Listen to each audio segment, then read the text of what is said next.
Unfortunately, I'm starting to get this gut feeling that we might not even see Caitlin back on the court this season, and that might actually be the best thing. Caitlin should be out for the rest of the season. Maybe this season is just done for her. Maybe it doesn't make sense. Injury report that Caitlin Clark is a game time decision.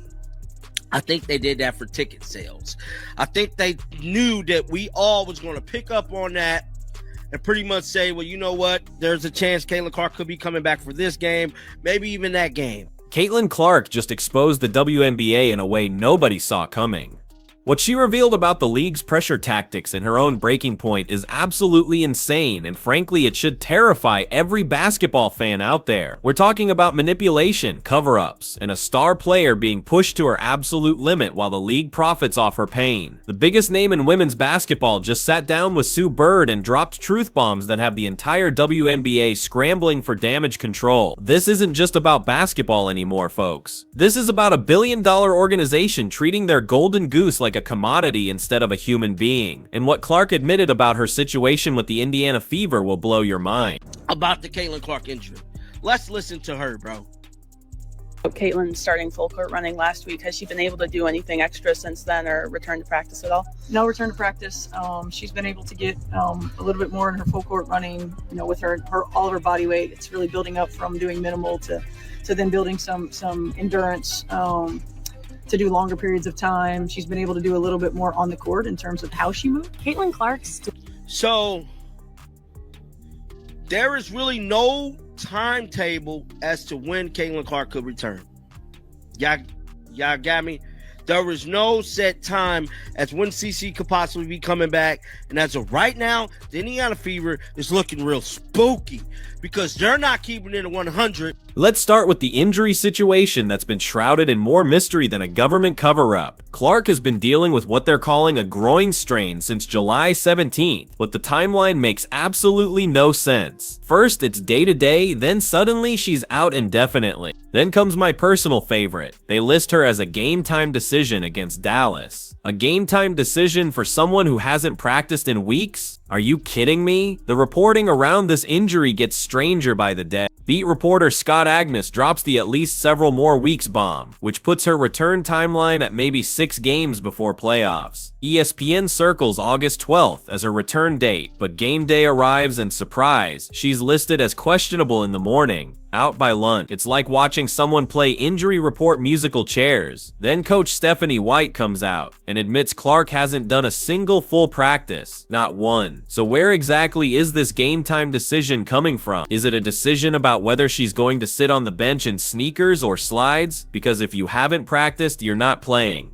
Everyone knows that basic rule except apparently the Indiana Fever front office. Specifically, the reporting around Caitlin Clark's injury, because I feel like it is getting stranger by the day. It has been a month now that Caitlin has. Yesterday, she was listed as a game time decision for today's game against the Dallas Wings. And then after practice yesterday, Coach Stephanie White basically came out and said, no, Caitlin Clark hasn't even been practicing. So they changed it from a game time decision to her being out. At the Indiana Fever's schedule right now, they only have 12 games left, and there is exactly 4 weeks left in the regular season. But here's where it gets absolutely wild. Clark sits down with Sue Bird for what everyone thinks is just a casual interview, and she casually mentions feeling financial pressure from the league to return from injury. Let me repeat that. Financial pressure. She admits the WNBA is essentially pushing her to come back before she's ready because ticket sales and viewership numbers depend on her being on that court. This revelation is explosive because it confirms what many of us suspected. The league isn't managing Clark's injury for her long-term health. They're managing it for their bank account. She admits feeling a responsibility to play because when she's out, ratings tank and arenas empty. That's not healthcare. That's exploitation of your biggest star. Think about this logically. Clark played 105 consecutive games between college and her rookie WNBA season without missing a single one for injury. Now in just her second year, she's missed games 4 separate times. Quad strains, groin strains, all the injuries you rack up when your body is getting pounded exhausted every night and you're rushed back without proper recovery time. The coaching situation with Stephanie White adds another layer of controversy to this mess. During that same Sue Bird interview, Clark reveals that White benched her mid-game for 2 consecutive turnovers. Fine, coaches bench players for mistakes, but then White apparently told her the lesson was to stop making risky plays like fast break passes to teammates. Let that sink in.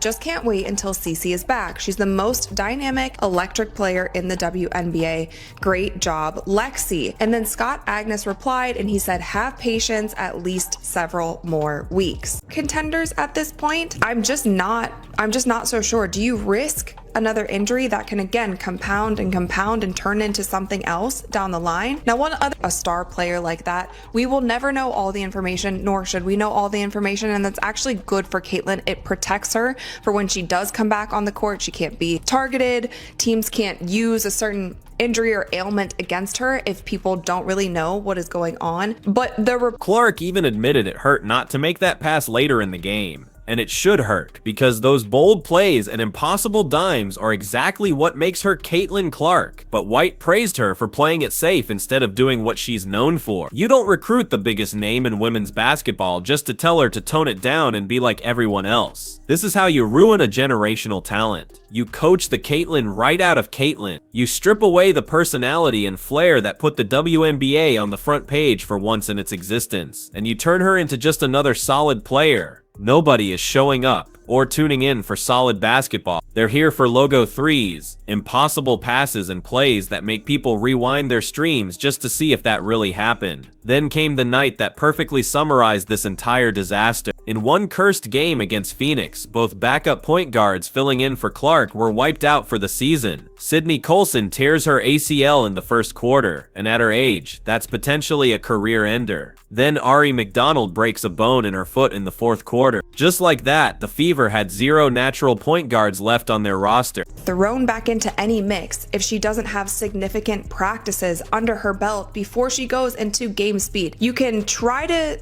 simulate game speed as much as you want in practice. Colson sustained an anterior cruciate ligament ACL tear. Sydney into her ACL in her left knee during the first quarter of the game. It began in the first quarter. The timing couldn't have been worse because the trade deadline had passed 4 days earlier. 4 days. No blockbuster trades, no emergency acquisitions. The Fever were stuck staring at their roster like a chef trying to cook dinner with half the ingredients missing. They're technically rolling with 10 healthy players, but Coach White refuses to play 3 of them. So really they're operating with 7 bodies in a league where you need fresh legs just to survive. The numbers tell the brutal truth about Clark's impact. With her on the court, the Fever were 8-5. Without her, they're 9-7 and sliding fast. That's not just correlation, that's proof of how much this team depends on one player. And now with their depth chart looking like a middle school recreation league, every game without Clark pushes them closer to playoff elimination. But here's what really exposes the WNBA's manipulation tactics. All these vague injury updates, the mysterious timeline changes, the game time decisions that make no medical sense. It's all designed to keep fans buying tickets and tuning in. They're literally milking Clark's name for every last click and view without caring what's actually happening to her body or mental state. I think you're wrong. Again, you think it'll be a couple more weeks before CC returns to practice. Please stop always saying negative and depressing hit about Caitlin Clark. She has been running full court consistently as reported for over a week. She may be, Scotty Boy is right, and it's still going to be a couple weeks. You should want to be encouraging to the fans, bro. Like, let's just give it some time. Not just it's going to be a couple weeks. Like, I don't know what's going on. Now, initially, it was a growing strain, like a pulled muscle. Caitlin Clark has not played a game since July the 17th. It is now August 12th. In 5 days, the league is acting like fans are too dumb to notice the contradictions. But we're not stupid. We can see the bad injury management, the total lack of transparency, and a front office with no backup plan. We see a coach making questionable decisions about player development and a league willing to sacrifice their biggest stars' long-term health for short-term profits. This situation perfectly captures everything wrong with how the WNBA operate. They finally have a transcendent talent who can bring mainstream attention to women's basketball, and their response is to overwork her, rush her back from injuries, and pressure her to play through pain for financial reasons. It's short-sighted, manipulative, and frankly disgusting. What makes this even more infuriating is that Clark's rookie season was supposed to be about development and building sustainable success. Instead, it's been about maximizing revenue while her body breaks down from the pressure. The WNBA is treating their golden goose like a cash machine instead of nurturing the talent that could elevate the entire sport. The long-term implications of this mismanagement could be catastrophic. If they burn out Clark or cause permanent damage by rushing her back repeatedly, they'll have killed the one thing that was bringing unprecedented attention to women's basketball. The league finally had lightning in a bottle, and they're systematically destroying it through greed and incompetence. Cohesion might be the right word. They've had cohesion issues this entire season. When Caitlin Clark is in, the team plays completely different than when Caitlin Clark is not on the court. A whole 30 plus days for a pulled muscle, essentially. I've been saying this. Caitlin Clark adding that muscle was way too fast. Probably messed up her mobility, and her basically her equilibrium is off. Her balance is off. Practice, she's been able to get a little bit more in her full court running. With her all of her body weight, it's really building up from doing minimal to then building some endurance. To do longer periods of time. She's been able to do a little bit more on the court in terms of how she moves. Caitlin Clark's What Clark revealed in that Sue Bird interview isn't just concerning, it's a damning indictment of how the WNBA treats its players. When your biggest star admits feeling financial pressure to play through injury, you've crossed a line from competitive sports into exploitation. This isn't just about one player or one team anymore. This is about the integrity of the entire league and whether they care more about their athletes or their profit margins. The WNBA had a golden opportunity to showcase how a professional sports league should develop and protect its talents. Instead, they're providing a masterclass in how to destroy your most valuable asset through short-term thinking and financial pressures. Clark's bombshell admission proves what many suspected: the league's priorities are completely backwards, and their biggest star is paying the price for their greed and mismanagement. But wait, it gets even worse. Sources close to the situation are now suggesting that Clark has been privately told she's done for the regular season, but the league is keeping that information under wraps to maintain ticket sales and streaming numbers. Think about how manipulative that is. They're essentially lying to fans, selling them false hope while knowing their biggest draw won't be playing. Possibly be injury prone, maybe.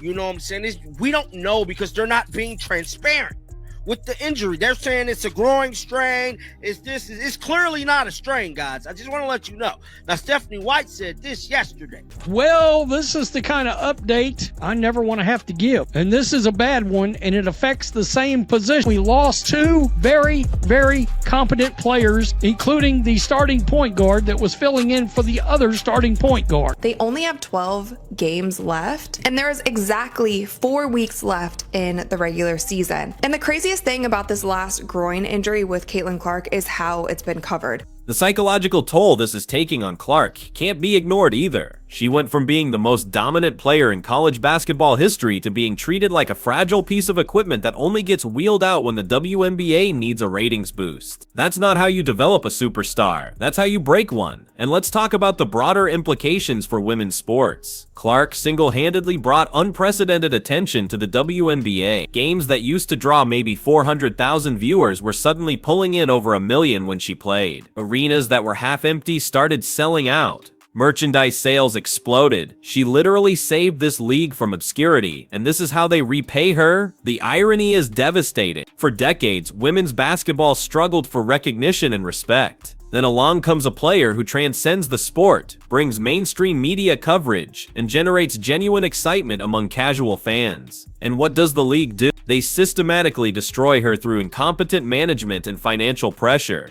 What's happening to Clark right now is a case study in how not to handle a generational talent. Compare this to how the NBA protects their star. When LeBron or Steph Curry deal with injuries, the league and their teams bend over backwards to ensure proper recovery. They understand that protecting their investment means long-term success. The WNBA apparently missed that memo entirely. The coaching situation deserves even more scrutiny. Stephanie White was brought in as someone who supposedly understood how to maximize Clark's potential. Instead, she's doing everything possible to minimize what makes Clark special. It's like hiring Michelangelo to paint your ceiling and then telling him to stick to basic geometric shapes. The most damning part of Clark's Sue Bird interview wasn't just about financial pressure, it was her admission that she feels guilty when she's not playing. Guilty. Let that word sink in. The league has created an environment where their biggest star feels guilty for prioritizing her own health and recovery. That's not competitive sports, that's psychological manipulation. And here's something most people don't realize: Clark's contract situation makes this even more explosive. WNBA rookie contracts are notoriously low compared to what these players generate in revenue. Clark is probably making a fraction of what she brings in through ticket sales, merchandise, and TV deals. So not only is she being pressured to play through injury, she's doing it while being massively underpaid. The injury pattern tells a disturbing story. Clark's first significant injury this season came right after a particularly physical stretch of games where she was getting hammered by opponents with seemingly no protection from referees. The league talks about player safety, but when it comes to their biggest star, they're letting her get beat up night after night without consequences.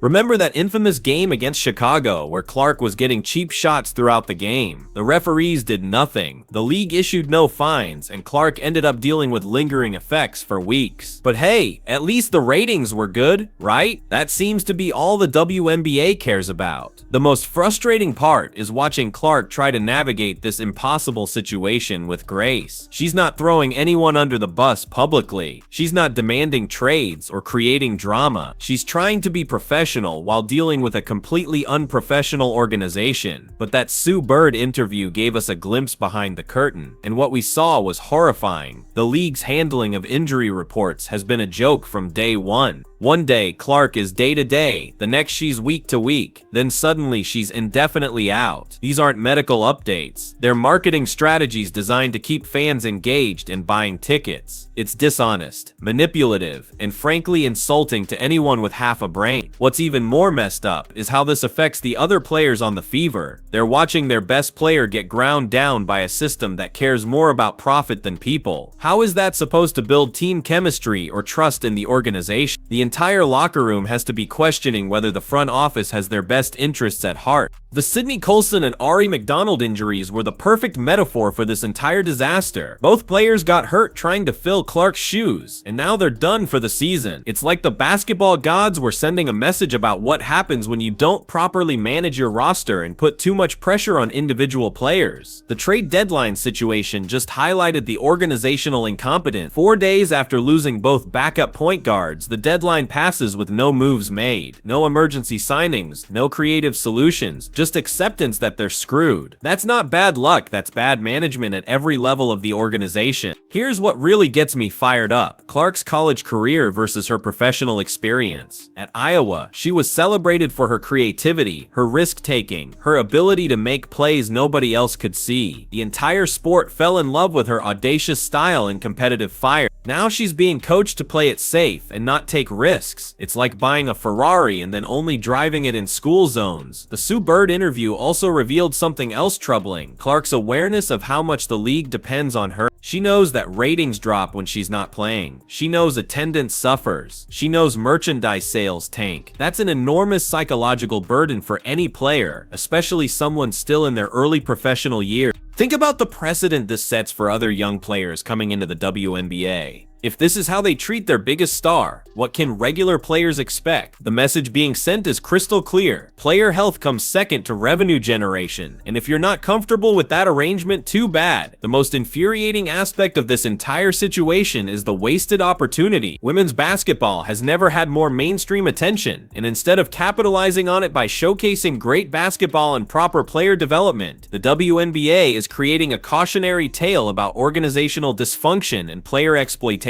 Clark's situation has exposed every flaw in how this league operates. The inconsistent injury reporting, the pressure to play through pain, the coaching philosophy that stifles creativity, the front office decisions that prioritize short-term gains over long-term success. It's all there for everyone to see. What happens next will define not just Clark's career, but the entire future of women's professional basketball. If the league continues down this path, they risk losing the one player who could have taken the sport to unprecedented height. And if that happens, they'll have nobody to blame but themselves. The WNBA had lightning in a bottle with Caitlin Clark, and they're systematically destroying it through greed, incompetence, and short-sighted decision-making. Her bombshell revelations about financial pressure and organizational dysfunction should be a wake-up call for everyone involved. but given how they've handled everything else, don't expect them to learn from their mistakes anytime soon. This story is far from over, and the ripple effects of Clark's revelations will be felt throughout the WNBA for years to come. The question now isn't when she'll return to the court, it's whether the league will learn from this disaster or continue down the same destructive path that's already cost them their most important players' trust and health.